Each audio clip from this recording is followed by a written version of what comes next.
Bonjour, bienvenue sur les ateliers de Nelly. Je suis sûre que comme moi, vous avez une saison préférée. Et alors moi, j'ai beaucoup de chance parce que ma saison préférée, c'est l'automne. On y est en plein dedans et les couleurs d'automne m'ont toujours fait rêver. Aujourd'hui, je vous propose un projet inspiré par ces jolies couleurs automnales, une carte à secouer pour son côté ludique, mais avec ces jolies couleurs qu'on aime tant. Je m'appelle Nelly et sur cette chaîne, toutes les semaines, je vous offre des tutoriels, conseils et astuces pour que vous développiez votre créativité tout en vous amusant. Les cartes à secouer, on aime tout ça. C'est très amusant et ça n'est pas très difficile à faire. Je vous invite à suivre le tutoriel avec moi et à la réaliser en même temps que moi. Et pour réaliser cette carte, j'ai utilisé le lot Émotions effeuillées de chez Stampin' Up qui comprend un magnifique set de tampons et un set de die assortis.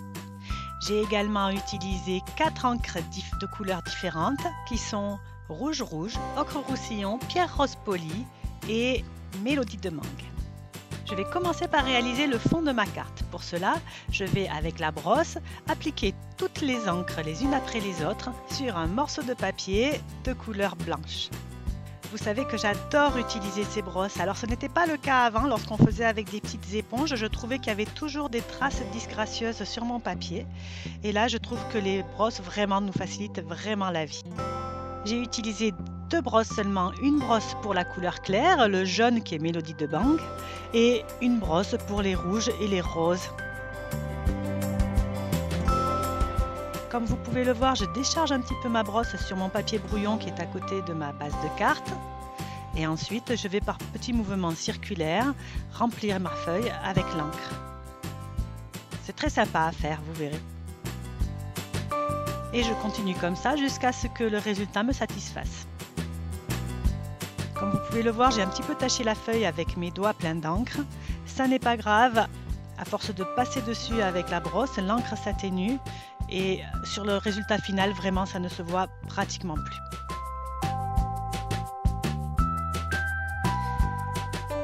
Je suis démonstratrice Stampin' Up depuis plus de 6 ans. Si vous avez besoin d'informations, si vous avez besoin de conseils, n'hésitez pas à me contacter, soit dans les commentaires, soit sur ma boîte mail. Je me ferai un plaisir de vous répondre. Vous pouvez aussi aller consulter mon site internet lesateliersdenelly.fr sur laquelle vous pouvez retrouver toutes les mesures de ce projet, ainsi que des conseils et astuces et la liste de tous les produits Stampin' Up que j'ai utilisés pour faire cette carte.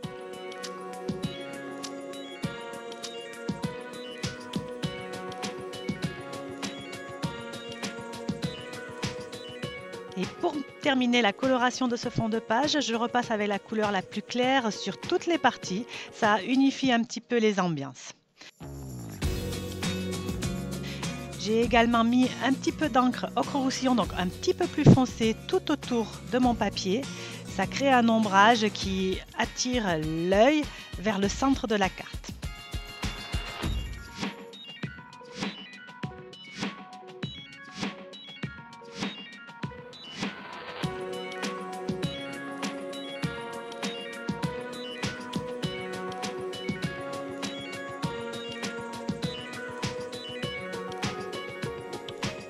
Et voilà ce que j'obtiens après avoir bien appliqué mes couleurs.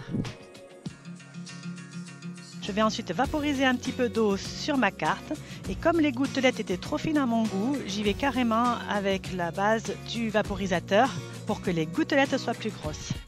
Je sèche ensuite avec un morceau d'essuie-tout. J'adore, pas vous? Je vais ensuite choisir un tamponnage de feuillage. Donc j'ai choisi celui qui est en bas à droite. Et avec l'encre la plus foncée, ocre roussillon, je vais tamponner ce feuillage tout autour de ma feuille.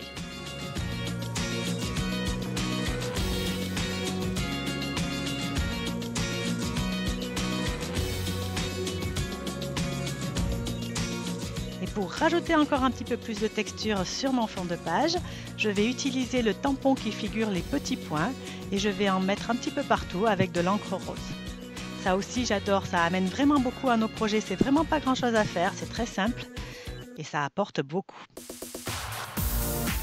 Le fond de carte est terminé. Moi, il me plaît. Je vais utiliser 2 dice rectangles. Je vais découper ce fond de page avec le plus grand des deux. Je vais ensuite mettre de la mousse double face tout autour de ce panneau. Donc j'utilise les mousses double face Stampin' Up qui sont faites exprès. Elles sont vendues en bande comme ça, elles sont très pratiques à utiliser. Elles font exactement la bonne épaisseur pour pouvoir bien laisser circuler nos sequins et nos paillettes à l'intérieur. Moi j'aime ça quand un produit me simplifie la vie.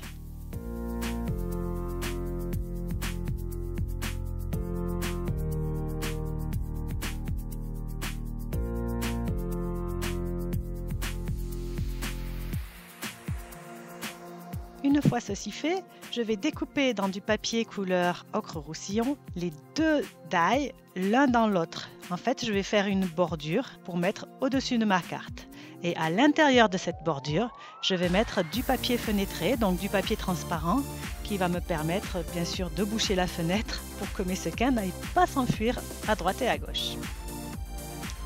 Donc je découpe le papier fenêtré avec le grand die et je vais ensuite déposer le cadre au-dessus et le coller.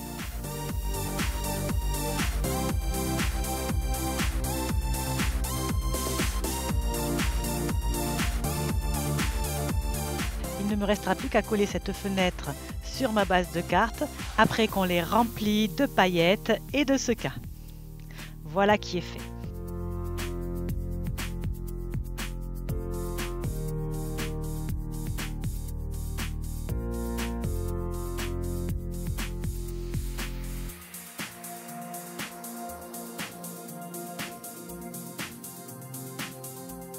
Une fois arrivé là, il m'a semblé que les bords blancs qui dépassaient sur le côté de ma carte étaient pas très gracieux. Donc j'ai pris un feutre de la couleur ocre roussillon, donc la couleur de mon papier, et j'ai colorié les bords blancs en ocre roussillon, ça m'allait mieux. J'ai ainsi pu tranquillement coller sur une base de carte ma partie à secouer. Il me manque la décoration maintenant. Vous savez, c'est la partie que je préfère. J'ai décidé de décorer ma carte avec des flocons de dorure. Pour cela, je tamponne les feuillages que j'ai choisis avec de l'encre Versamark, qui est une encre légèrement collante. J'applique ensuite de la poudre à chauffer collante. Lorsqu'on la chauffe, cette poudre devient collante. Je vais pouvoir ainsi coller mes flocons de dorure sur ma carte. Pour me faciliter la vie, j'ai mis mes flocons de dorure dans cette grande boîte. Je peux ainsi les appliquer plus facilement sur mes tamponnages. Et lorsqu'ils sont bien collés sur la carte, je vais utiliser une petite mousse pour pouvoir enlever tout le surplus.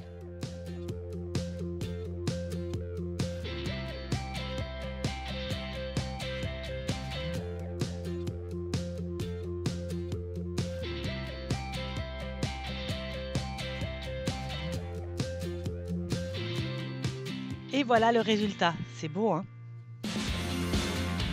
Il ne me reste plus qu'à découper ces feuillages avec les dies qui sont assortis et à les coller sur ma carte.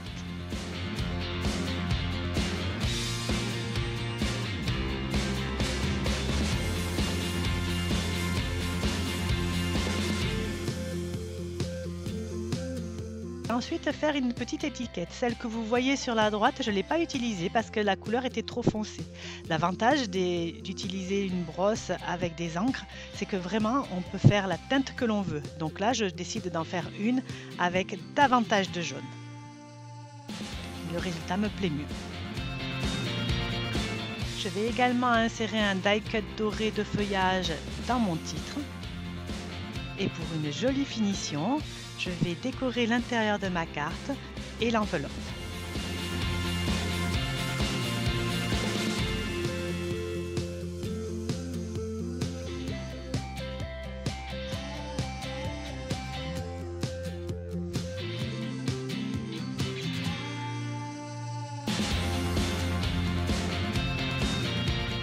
Voilà ce que ça donne une fois que ma carte est terminée.